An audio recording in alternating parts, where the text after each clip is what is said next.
It's not changing my slide now. I've had this before and it doesn't actually move the slide on. Oh no, there we go, move the slide on.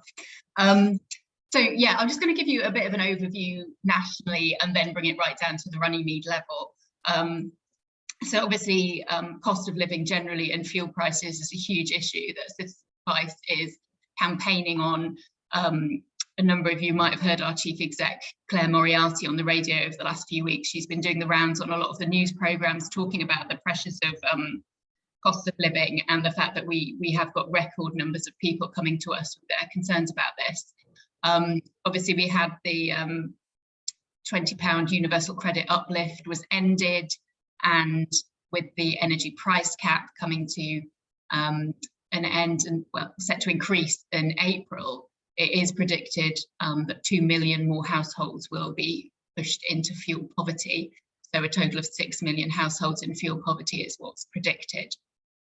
So nationally, in January this year, we saw over 270,000 people seeking one-to-one advice from Citizens Advice, which is the highest number that we've ever had.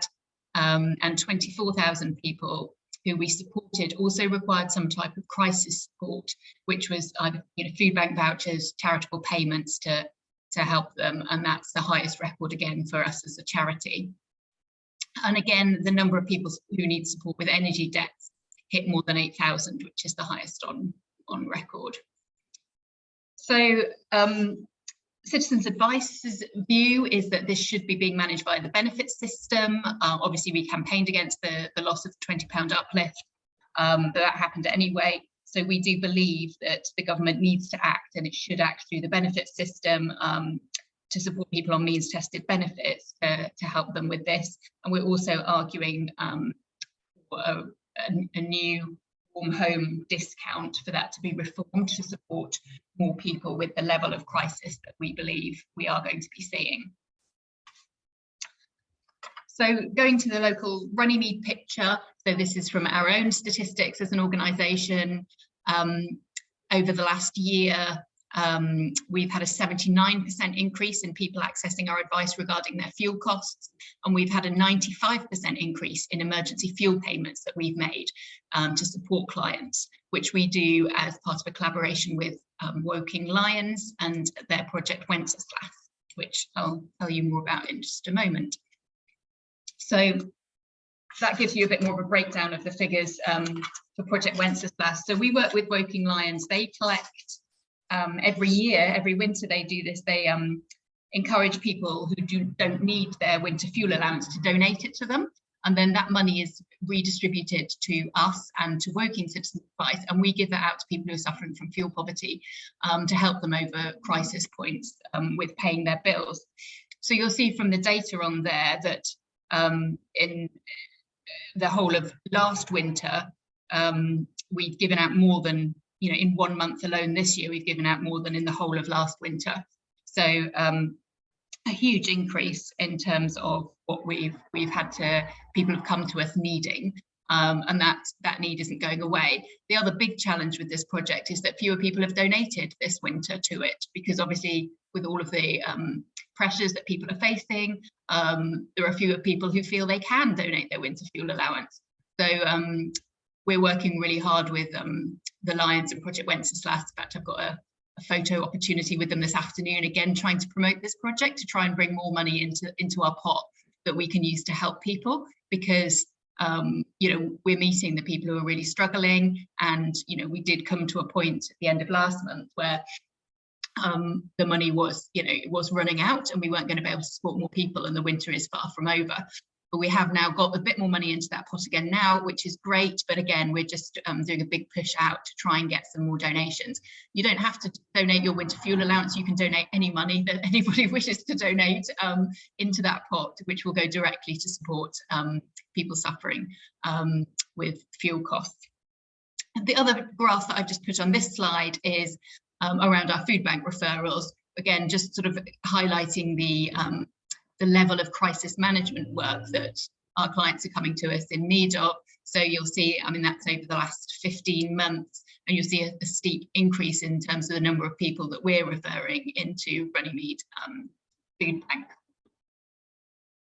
So I was asked to sort of talk a little bit about what there is available to support people, both in terms of nationally and locally, to support with energy bills. So I realise this is a little bit of a dense slide with a lot of narrative on it, but I know Joe's going to share it afterwards, so you can actually look at that in a bit more detail sort of afterwards. So these are the key thing at the moment, obviously, is the Household Support Fund. So this was the fund that the government brought in that's being administered primarily by local authorities. So Runnymede is administering that at the moment.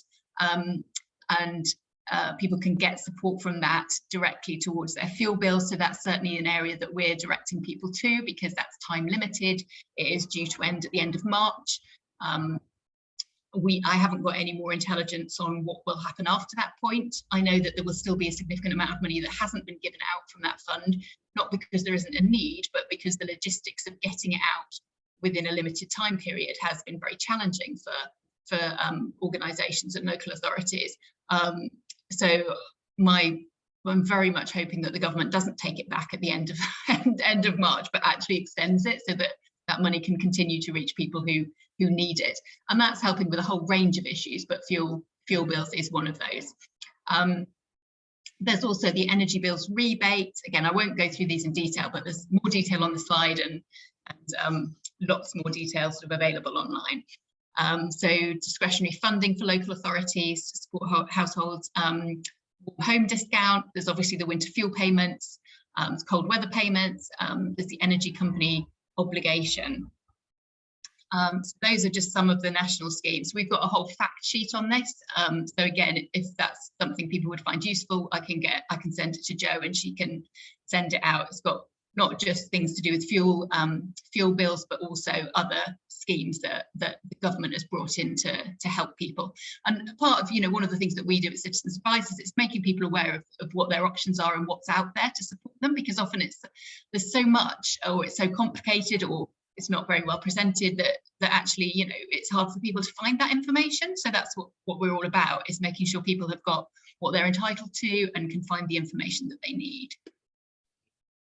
Sorry, Becky, just quickly on those schemes there, for people to then access those various things, they don't necessarily need to come through the CAB. Am I right? That actually absolutely not. No, absolutely not. You don't need to. So for a lot of this stuff, and what I talked to Jo about before this meeting was, you don't have, hopefully this will give everybody more access to more information that either people can access themselves, or you as charities can also signpost people to, because the challenge we have is the huge amount of demand on our service. We have far more demand than we're able to meet, and that is only getting worse at the moment. So as fast as we're pulling in additional money, that additional money tends to be for projects. So they're very specific. You can help this group of people who fulfill this criteria, and these are the targets you have to meet. Most, that funding isn't going through to our core service, which is where we work with, the general public phoning up saying, I need support or help with this. And that's, well, as you know, as other charities, the hardest funding to get is always that core funding. And that's the area where, in all honesty, that's where our biggest demand and pull is coming from. And as I said, that demand is getting bigger, and we anticipate it will get bigger and bigger over the next 12 months. So yeah, what I want to do is sort of empower people with, here are the schemes, and I don't know, obviously everyone's different within their charities and organisations of what level of help they can offer, but yeah, for none of those schemes do you need to come to Citizens Advice. They're freely available to people to access. What I've given you on this slide, again, with a sort of a view to signposting people to useful information, is Citizens Advice resources. I mean, one of the fantastic things that we would really, really appreciate is people signposting people to our website, because our website is fantastic. It's got so much useful information. So if people are IT literate and able to look things up, there's a wealth of information there that can answer some of the more straightforward questions that people might have on where to go for help. So I've given you the links there on how to get help with paying your energy bills, and then also some more general links on struggling with living costs. And then if you go to those links, there's a whole sort of lots of different sections about different things that people can access to support. And again, none of it do you need to come via us to access it. Obviously, we tend to find with more vulnerable people or people who are less able to access this information themselves, they do need additional support to do that. And that's something that we can do. And it's also obviously something that you as other local charities can also support your people to do if you've got the capacity to do that. And then in terms of local assistance, so the kind of places that we're currently signposting people to, obviously the Household Support Fund until the end of March, that is just such a valuable place to go at the moment. But as I know, as I say, I think it's wrong that it's stopping at the end of March, and hopefully that might not be the case, but I have no knowledge of what's going to happen with that next, because there is still money, I know, for both of our local authorities. I think we've got Jane from Spelthorne on the call today, so I'm sure she could confirm from Spelthorne's point of view. And it is a question of just getting that out to the people who need it and just needing a bit more time to do that. I mean, the key thing that we help with, obviously I've covered some of that things, but we work with people to maximise their incomes, to make sure they're receiving any benefits that they're entitled to, deal with any debts that they have. So all of those things are obviously helpful in terms of being able to make life a little bit more possible to meet those bill payments. And so the sorts of things that we'd be advising people when they're coming to us with fuel debts is, if people are on means tested benefits, rather than be trying to negotiate with a fuel company to pay your fuel arrears at whatever rate they might individually negotiate with you, if you do that, if you agree to have that taken out via your benefits, there is a cap on the amount that they can take per week. So that was £3.75 that they could take from your benefits. So just sort of little pieces of information that obviously we're sort of expert on those sorts of things. They will actually, yes, you can start paying back your arrears, but you'll only have to pay it back at this level if you do it in this way. So we will always check with our clients if we think that they might be entitled to additional benefits that they may not be aware of or that might support them. We do also, as mentioned before, we have this scheme with the Woking Lions, which it only covers Runnymede. So unfortunately for our Spelthorne clients, it doesn't cover Spelthorne. But we have this fund so that we can give out relatively small amounts. So it's £30, £40, occasionally £50. It's based on our sort of assessment of the need, but also, I mean, in many respects, like the food banks, it's supposed to be a crisis payment. It's not a sort of, we can give you this much money every month in order to pay your fuel bill. So it doesn't solve the problem. What we do is work with people to try and get them in a better financial position so that they can have a longer term solution. Because as I say, with that money, we can't ongoing pay people, but we can help them get over a crisis point by giving them some money towards that. There's also Surrey Crisis Fund, and I've put the link in there. So we can make applications to the Surrey Crisis Fund, but I believe others can too. So again, it's another one worth other charities being aware of, to not specifically for fuel poverty, but to ease other financial pressures. And then if you've eased another financial pressure, then that might free up the money to pay the fuel bill. So it's a little bit of a roundabout way, but another one that we find incredibly helpful for our clients. We are limited again in terms of the number of applications we do by our capacity. So our main business advice, if we can help with crisis support, we will, but it's not our core business. And the slide I'll come on to will sort of be a plea out to anyone who might want to help us with that, because we're really happy to train people to do charity applications or to come and work with us to do those charity applications, because we've got all the contacts, we can do them, but it's not our core business. And obviously we see over the next 12 months, actually crisis support is going to be needed more and more and more. And we're seeing that across the Citizens Advice Network.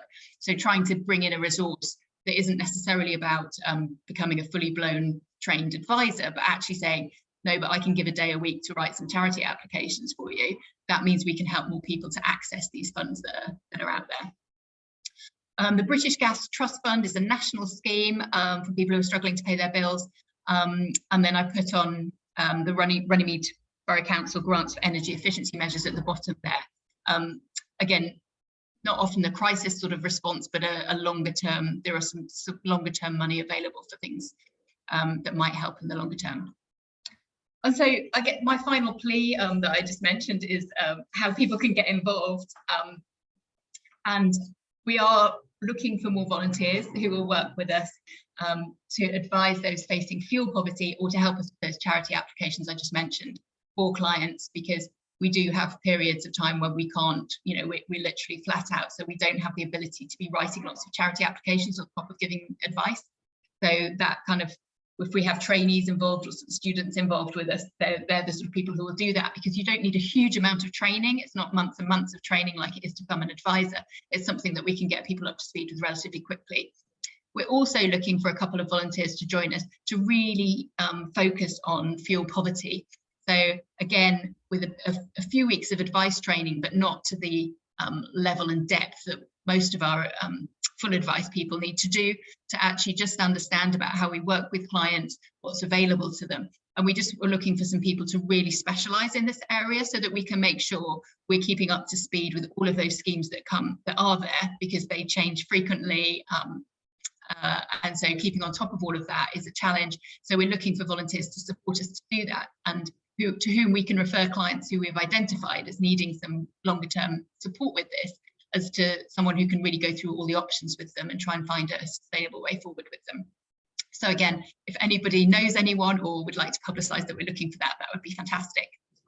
And then, of course, the other thing is to donate to Project Wenceslas, which is the Woking Lions project. You donate it through to them, and then it gets passed on to us. So I've put you the link there of the Project Wenceslas support. And again, just getting that out across Runnymede as far as we possibly can is great, because the more people who know about it, the higher the donations will be into that, and the more people we can offer that crisis support to. So hopefully that was a bit of a canter through, but hopefully that gives you a sort of a bit of a national and a local picture from the citizens advice side. That's perfect. Thanks so much, Becky. And just to remind you, I will circulate all of that after today. And I guess the key message out of that in some ways, Becky, is that for the sort of to kind of cover the people that have really hit crisis point, the more that organisations smaller than yourselves can be doing that, and then filtering through people to you that then need that more longer term guidance. I guess that's the thing that's going to help you guys the most, essentially. Yeah, that'd be great. Okay, perfect. Are there any sort of immediate questions from anybody just following the stuff that Becky's gone through? Sue, you've got your hand raised there. Sorry, Sue, you're still muted. Happens all the time on the Zoom. Sorry.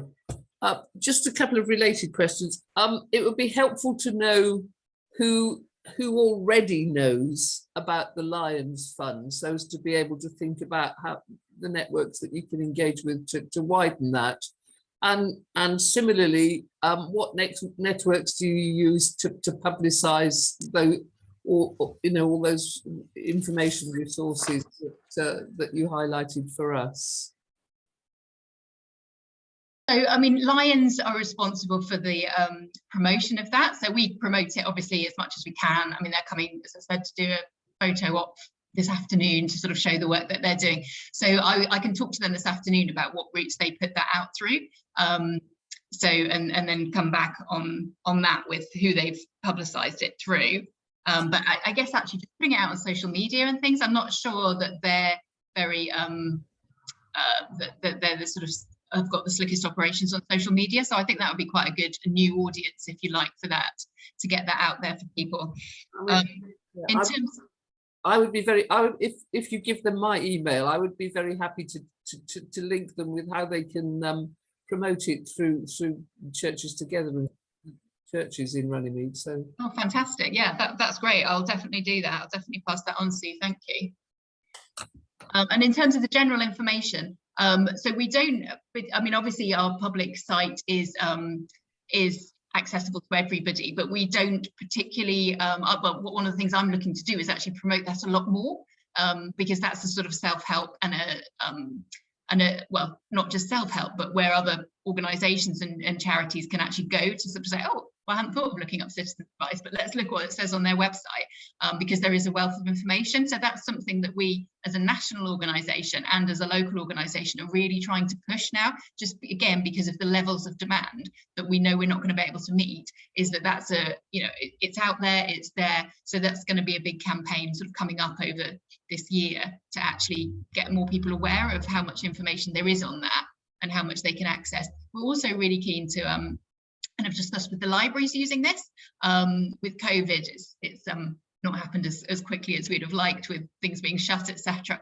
But looking at training sort of digital buddies, etc., on having it as one of their first sort of ports of call when people are coming in with things, to have that sort of there as a, oh look, here's this amazing resource that actually they can be supported to access via the libraries, which would be really good. So that's another key focus for us as we move forward, working with the library service.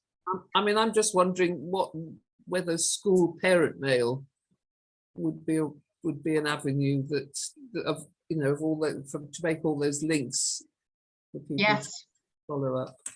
That's a great idea. And we've actually got a new project which is starting come April, which is funded by Surrey County Council. And one of the key things with that project is actually getting more support out there. So actually that would be a really good avenue for them to explore, because we were wanting to get the new people involved in that project sort of very much involved with finding out who the homeschool link workers are, or who the pastoral people are, the relevant people in all the schools. So exactly, so we can get that information out as wide as possible. Thank you. Perfect. Any more questions or comments from anyone before we move on to the next piece? Go on, Susie. I just wanted to say, that there's the climate end, but obviously as charities we could promote the donation end as well, because they can't give money if they don't get money. So it's actually helping them to raise money would be good too, I think. Just as the other side of the coin. Yeah, definitely. No, that makes good sense. Perfect. Excellent. Thanks so much, Becky. I think that was really useful. Lots of good stuff in there. I'm going to hand across to Angela now from Runnymede Food Bank, because Angela, I know you've been looking at a scheme to potentially help people more with their fuel payments. Yeah, my presentation is not going to be as slick as Becky's. It's just going to be vocal from me. But we were finding in the food bank that we were obviously giving people emergency food in a crisis, but quite often people weren't able to cook the food that we were giving them. We give dried, we give tinned, we give long life. But unfortunately, if you've got no gas and no electricity, there's not an awful lot that you can do with it. We had one mum who was trying to cook as much as she could on a barbecue because she still had gas, but this is the middle of winter and it's not really acceptable to be doing that. So we had some money from the council, which we set aside for fuel. It has to be spent by the end of March. So we have been working our way through that. So food bank clients, when they come into us, if they bring their top-up card, their electricity or gas card, at the moment we can put £20 on each of them. It's become so popular of people coming, who need help with gas and electricity, that we've been inundated. And it's been quite difficult from an administration point of view of how to manage all of this. We're constantly running backwards and forwards to shops and to post offices and standing in queues and getting money put on cards. We can't give people cash. We have to actually do it for them, and we need the receipt. So we looked at various options that are out there, and actually there's not that many options. I was quite surprised by that there's not so many options. We looked at, could we do it online for people? But in fact, the person has to sign up and create their own account, which we can't access. It needs a password and it needs various bits and pieces, so we can't do it that way. It also wants to leave your payment details on the website so that next time you're due a top up, it would automatically top up from that payment card, which again is not what we want. So we've gone to Fuel Bank. I don't know if many people know about Fuel Bank. I didn't know very much about them, but we've recently gone to them and we're in discussion with them about becoming a fuel bank. But we obviously have to provide the money for it. So we're putting up some money up front at the moment, and we are literally in the process. We've registered, we've signed up, we're just about to do our training, I think next week, so that we can set up for that. It would be like a one-off payment. So in the winter, they recommend a payment of £49 on gas or electricity. And in the summer months, they suggest or recommend that it's £30. At the moment, we're topping up £20 on gas and £20 on electricity, almost on a weekly basis. So it would save us some money, but also the good thing about a fuel bank is that there's available information and signposting there. They can help people find out about getting what grants are available to them for insulating your home, or find out better ways that they can maybe work things for their gas and their electricity. Is there a better deal that they can be on? And unfortunately, we've not been able to help the people who are on a direct debit or a standing order. We just don't have the function or the facility to help them at the moment. So they're sort of at a disadvantage. Whereas the people who are on a card, on the card system, on a prepay meter, they're paying a higher rent, so they're disadvantaged too. So I wouldn't say that we found the perfect solution, but we are able to help clients at the moment with some gas and some electricity. I think that going forward and using the fuel bank, there is quite a high charge per referral that we make to fuel bank. It's £5 every time you refer someone to them. So that's quite a steep charge. But the only other company I found, well, I found a couple actually, but they charge £3.60, and they don't do any signposting and they don't do any investigation. So we sort of thought we might try Fuel Bank and try it maybe for 3 months and see how we get on. And if it works, then that's great. And if our money runs out, then it's run out and there's not a lot else that we can do. But this has all been, firefighting. We've not had the time or the opportunity to sit down and think this through properly. And we've done the best that we can to try and find a solution in a short period of time, and something that's going to work. And talking to lots of other agencies and lots of other people, fuel is a really big thing at the moment. We're seeing more and more people who are working and who are not on the benefit system, but just cannot financially manage. And it's absolutely heartbreaking. And these people are humiliated and embarrassed to have to come to a food bank and ask for help with gas and electricity. So we're trying to be as kind as we possibly can and as helpful as we possibly can, but we know that we can't. This isn't forever. We can't keep this up because the numbers just keep going up week in and week out, and it's really not sustainable. So we're looking to hopefully try with Trussell Trust to make the government aware that the system is broken and that things need to change. But it'd be really interesting to hear from other people and to see what provision there is out there. And the information that Becky gave was fantastic. I never knew that the project that you could put money or donate money to, for the walking lines. I thought it only had to be, fuel. So people who were donating their fuel allowance. So it's really good to know that. And it would be really good to promote that and also to work alongside.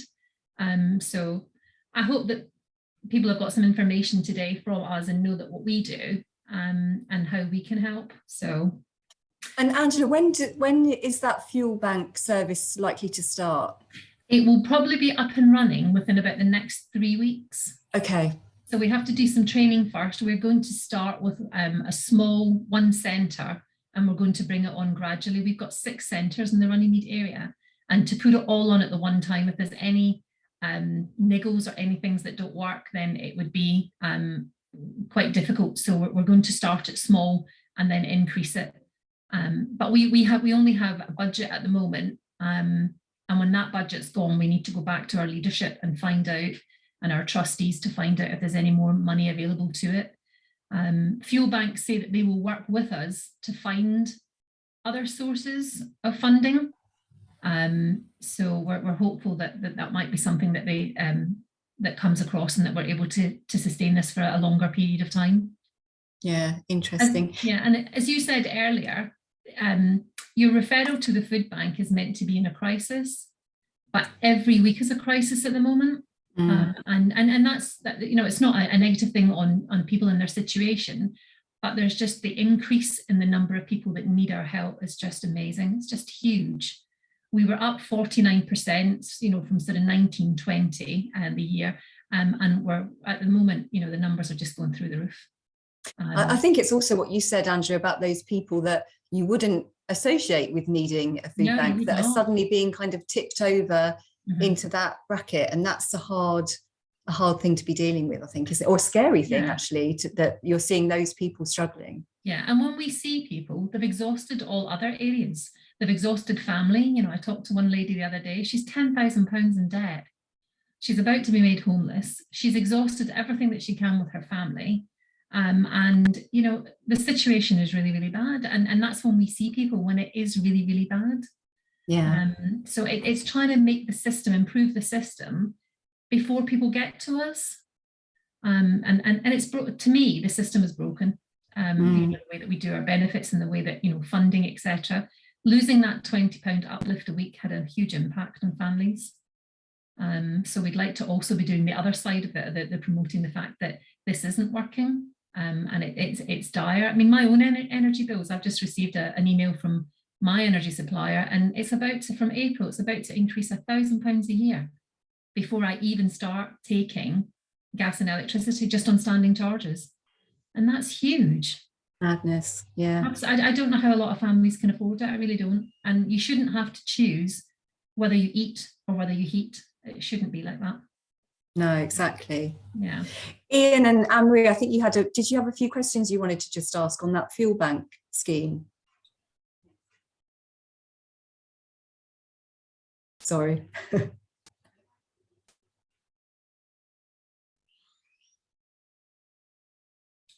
Just so you're aware, I've put the Fuel Bank Foundation website on Chatter, and it looks like from their website they have a number of different partners, not just food banks. They've got Citizens Advice, they've got Big Issue, they've got Home Starts, all sorts of people who can be partners with them. So I mean, you don't have to be a food bank. No, and I think that's what attracted us to them. Yeah. Also that, you know. Yeah, I mean, it's really interesting. Their website's really good. It's worth a look. Yeah. Okay. Yeah, I was just wondering if the food banks could actually become PayPoint agents and do the top-ups directly themselves onto the people's keys. Yeah, the cards. Yeah, so we tried that, and we tried to get like a PayPoint for each of our food banks, but there is a clause in that if there's already a PayPoint in your area within, it's like 300 feet, then you can't be a PayPoint. They only want to have like 1 or 2 in the area. So they weren't happy to be able to give us that, because that was one of the things that we looked at, and we thought it might be cheaper, but it didn't work, and they weren't prepared to do it. Okay, thanks. Did you want to ask anything? Any other questions on the fuel bank piece before we move on? No, so far so good. Excellent. In which case, Sue, can we come to you just for your kind of view in terms of what the Christians Against Poverty team are doing in this space at the moment? Yes, we've been actually dealing with people obviously face to face. Unfortunately, we can now go back into their homes. Christians Against Poverty is actually dealing with people who've got unmanageable debts and helping them on a pathway to actually journey through that to actually becoming debt free. But we don't just deal with the debts; we deal with the whole person. It's a holistic charity, really. So they may come to us with debts, but we find that there's maybe they're not getting enough of their benefits, or maybe they're struggling with their mental health and they're not getting the connections there. So we can put them in, we can signpost them to lots of other places. We actually work through St John's Church, so we've got a lot of things which go on at the church which we can introduce them to, like the Hope Cafe. I mean, there's obviously Hebrews cafes on here as well, in Addlestone. So that's a place where they can go for free lunch and things like this. We're trying to engage that person in more into the community, because so often people who are in debt are so isolated that they don't know about the things which they can access, which are out there. So regarding fuel poverty, we've seen that has gone high, as they have seen with Food Bank. And it's really interesting to find things like this Fuel Bank Foundation, which I didn't know about. So it's good to get this information here. We at St John's have got a hardship fund, which we actually help out with a lot of the clients as well. We've been helping them with that. You can only do it so much, can't you? And we know these things that we're coming up with the same things that the Food Bank and the US Citizens Advice Bureau.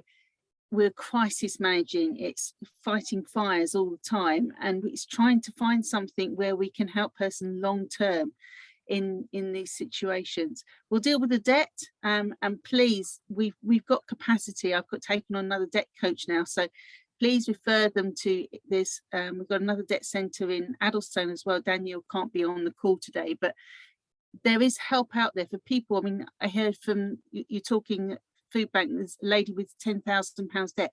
Please refer them to us. We don't just deal with people who are Christians. We deal with, it doesn't matter what their faith is, or they've got no faith. It doesn't matter what situation they're in. We're not going to turn anybody away. We're there to help people who are really managed, because if we can help them manage their budget, it may well free up the money to help them with their fuel situation. Sometimes people are just wasting money on things that they don't realize they're wasting money on. So please refer people who've got debts to us. We're ready, willing and able to take on more people straight away. So please refer them to us. And Sue, how should that referral process work? Is that an email direct yourselves? Is it via the CAP website? You can do it by the website if you wish. Probably the best way is to actually phone the CAP appointment line, and I can put that number on the chat here. But if you go onto the CAP website, that phone number is direct on there. We do actually need the client themselves to actually make a call, just because of data protection, and also because the client needs to take ownership of it. It is a hard journey getting out of debt. It does need them to actually engage properly with us, and it's not going to be an easy ride for them. So that's why we need right at the very beginning for them to take some ownership and make that phone call. If you as referrers want to sit beside them and dial the phone number and speak first of all to us and then pass the phone across, that's fine. But you can also just call me as well, or my debt coach Veronica Priestley, which some of you may know, who used to be a GP in the area. You could also call her as well if you want to have an initial discussion with us. First of all, or the client wants to have an initial discussion with us first of all, that's fine. I also do a drop-in at the Hope Cafe on a Wednesday, so people can come along there. That's open from 11:30 to 1:30. So I'm often there just for people to drop in and have a chat, rather than if sometimes people want to talk face to face. So they can do it that way as well. So there's a number of different ways. I'll put our appointment line and my phone number onto the chat if that would help, as long as with my email. But yeah, we just want people to get in contact with us, because if we don't speak to them, we can't help them. Oh, brilliant. Thanks, Sue. Sue, are there any, do you know if there are any CAP centres in Spelthorne, or do you cover Spelthorne at all?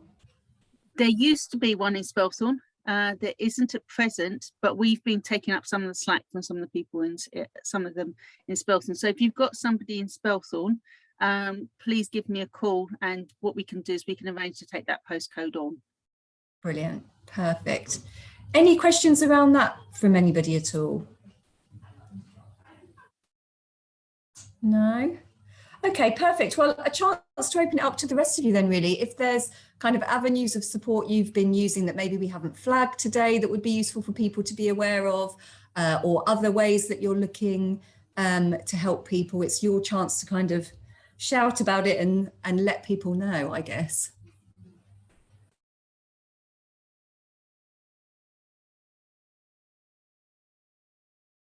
Only silence. one thing I wanted to flag, Kelly at Hebrews is being modest here, but I know she was looking, for example, for people to sew draft excluders, make draft excluders. So looking a bit beyond the kind of financial stuff, but looking at how to help people minimise the support and stuff they were needed. So there are some nice initiatives along those lines happening. Sarah, did you want to come in from Home Start?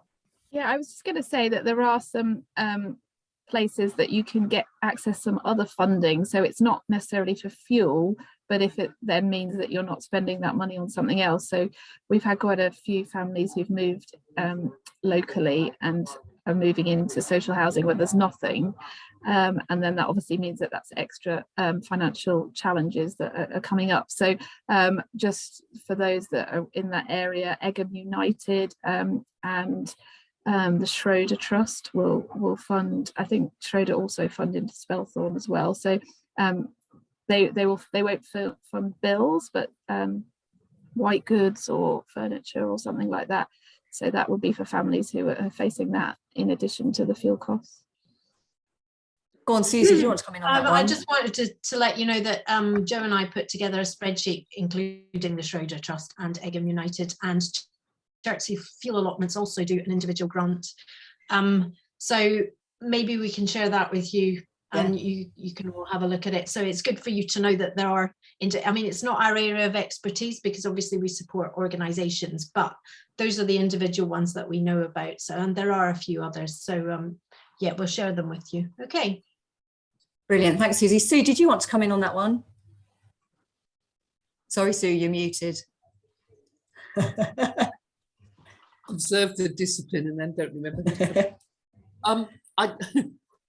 I live with one of the trustees of Chertsey Combined Charity, and we had a conversation leading into this meeting. And while they can't get the same thing about can't make direct, supplement income, but if someone had a particular crisis that's a COVID-related employment crisis or something like that, I think there would be some willingness to consider those situations. And Sue, do those applications, can individuals apply, or they would need to be sort of referrals via the organisations like we've got on the call today? No, I think individuals can apply. There's an application form, and then there would be a liaison with a trustee. But it's I think they're available on their website. I haven't looked recently, but I think so. They have an organisation application form, and there's also an individual application form on their website, so you can make a direct application. Brilliant, perfect, that's good to know. Ian and Anne-Marie, you've got your hand raised. Do you want to come in on this? Yes, I've got to figure out how to put the hand down, sorry. Don't worry. Just out of curiosity, because whilst fuel is another subject, you touched on white goods. Is the Beeson project still operating? Does anyone know? And we need to find out where we can refer people to get white goods and furniture support, because again, likewise, residents are struggling, equipment's broken down because of the cold weather and so forth, not just families but single occupants and so forth who are capped because of their universal and so forth. So any support and guidance on those referrals and how we can refer from the food bank would be really supportive to us.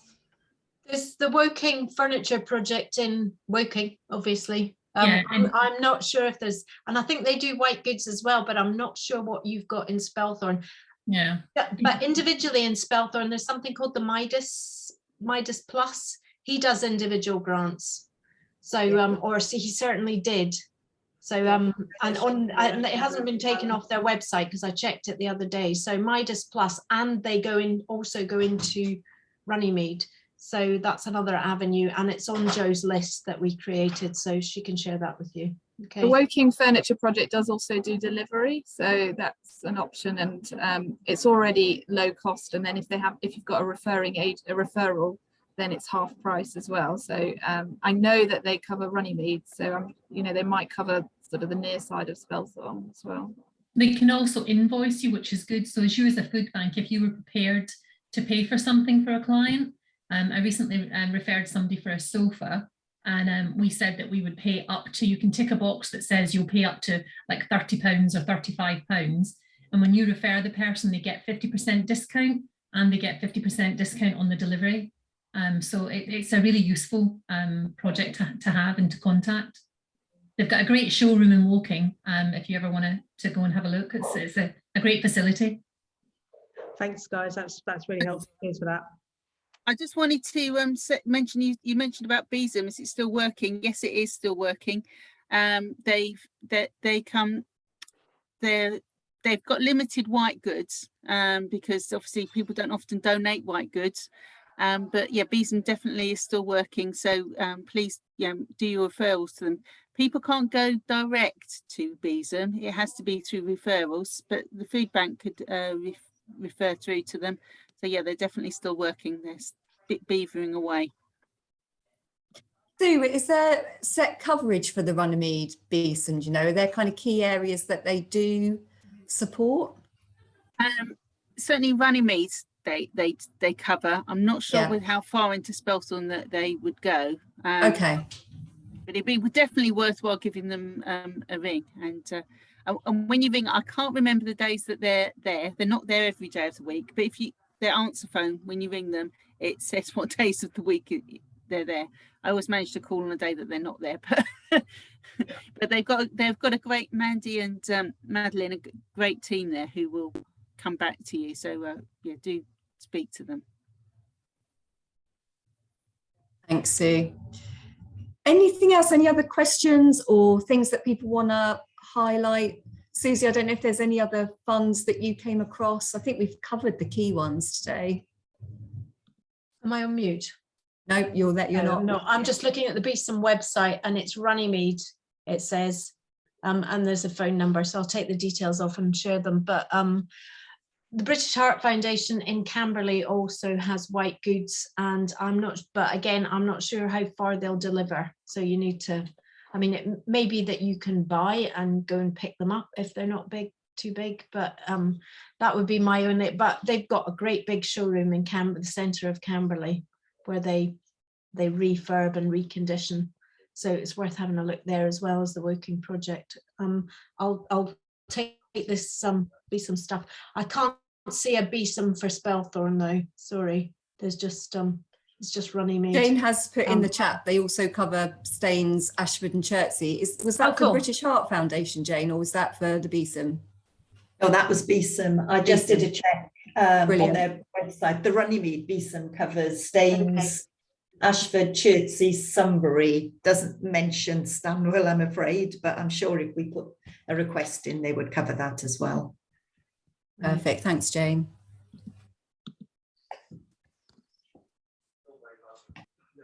Anything else anyone wants to highlight while we've got everyone all together? Any services we might not have touched on today? I think there's just a lot of services out there that we're maybe not aware of, and coming on this call today and sharing helps everybody else. So for me, it's been fantastic information to pick up, and we might have learned something that maybe somebody else hasn't, and to be able to pass that information or to work together, it is really, really good, because we're all trying to do the same thing, aren't we? We're all trying to help the people and the families in this area that are really struggling. That's it. And I think there are sort of key, I think people like Becky at the CAB, the remit is big, and there are ways that we can maybe ease some of the pressure through some of the smaller groups and, doing some of the more straightforward applications. I'm hoping that's the key thing. I think it would be great if people take away from this a clearer idea of what avenues of support are there. And also if maybe some of those smaller groups are thinking, well, are there hands-on things we could be doing, particularly I think at that crisis point, to ease immediate pressure, and then refer them on to places like Christians Against Poverty, like the CAB, for that longer term planning and budgeting and those kinds of things, so that we're helping at the crisis point and then also working longer towards a solution. But I also think, it's challenging times, isn't it? And it's there's increasing pressure on everyone, which makes it hard. But I appreciate everyone's taking the time to join today. I guess the other key thing is, where do we think this is going to go? Do we think it's worth us having another session as we hit winter? Do we think things are going to quieten down a bit, hopefully over the summer? Are we expecting to hit another crunch point in winter? Do we think this is just going to go on through the next few months? I'll be interested in hearing what would be useful for people kind of going forward. I think when this price cap changes in April, it's going to have a massive effect on people. Yeah. And I think a lot of the people who are out there and whose lives are very complicated aren't necessarily looking at this and might not be aware of it. So I think come April, we'll end up with another increase in the people who are needing help. One of the things that we found at CA Cushions Against Poverty is that quite often it takes 2 years for people to actually seek actual help with their debts. So we're now starting to see some of the things which actually people started to go into debt in 2020 at the beginning of the lockdown, and those people are now actually realizing that they can't cope. And so I think we're going to see a lot more over the next few months, etc., especially as it's in the news more as well at the moment. I mean, one of the things that we're doing as well is we're running cap money courses. So it's for people who not necessarily in unmanageable debt, or they won't think themselves as being in unmanageable debt, but it's a budget course, so which they can but we don't actually seem to get many people come on it, which is a real shame, because there's all of us can think of people who would do really well to go on that course, but it's actually getting those people to come on the course. So we'll be running another one, but if it's something that we can send out to you all as this with this forum, it would be brilliant if people could actually log on to that course or come. At the moment we're running it face to face because it works better as a face to face budget course. So we're also going into Spelthorne, and we're looking to do it in some of the, they don't want like them being called hostels, but the single persons and family new, I think is it on the White Lodge Centre.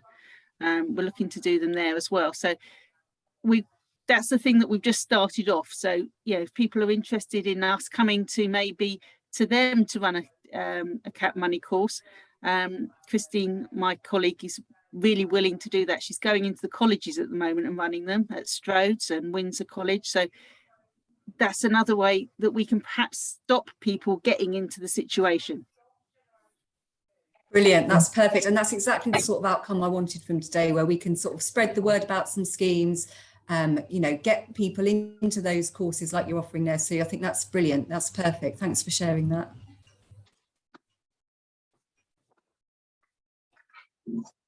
Perfect. Well, I hope that's been helpful to everybody. I'm looking to run some more of these kinds of sessions around, similar topics. So I guess the key message to leave you with is, if you think of other areas where this kind of thing would be useful, where you've got other organisations that you're keen to connect with, by all means, let us know. I'll be more than happy to explore running some more of these. From today, I'll send around those slides from Becky, and I'll also pull together a list of some of the key things we've talked about today, some of the other funds, the different services, the contact details that people have shared. So you guys have got access to all of that. And I guess the other key thing is, we're here and keen to kind of understand the sorts of challenges you're facing, where we need to be maybe promoting funds for people to donate into rather than just funds that people can be taking out of. Those kinds of things, that's really interesting for us, because we've got good connections across the borough to be able to kind of push those things, promote them on our social media. So all of those things are really useful. Susie, did you have anything you wanted to add on at the end that we need to make sure people know about? No, it was lovely to see you all. Just share your information and we'll be happy to push it out, because that's information is power. Perfect. But big thanks to everyone for joining. I'm impressed that we have kept it into the hour, most importantly. So big pats on the back for us. And thanks ever so much for taking time to join. Really appreciate it. I hope it's been a useful session for everybody, and take care. Good luck with the constant battle of fighting against crisis, and take care. Hopefully speak to you all again soon. Thanks a lot. Thank you. Bye. Thank you. Take care.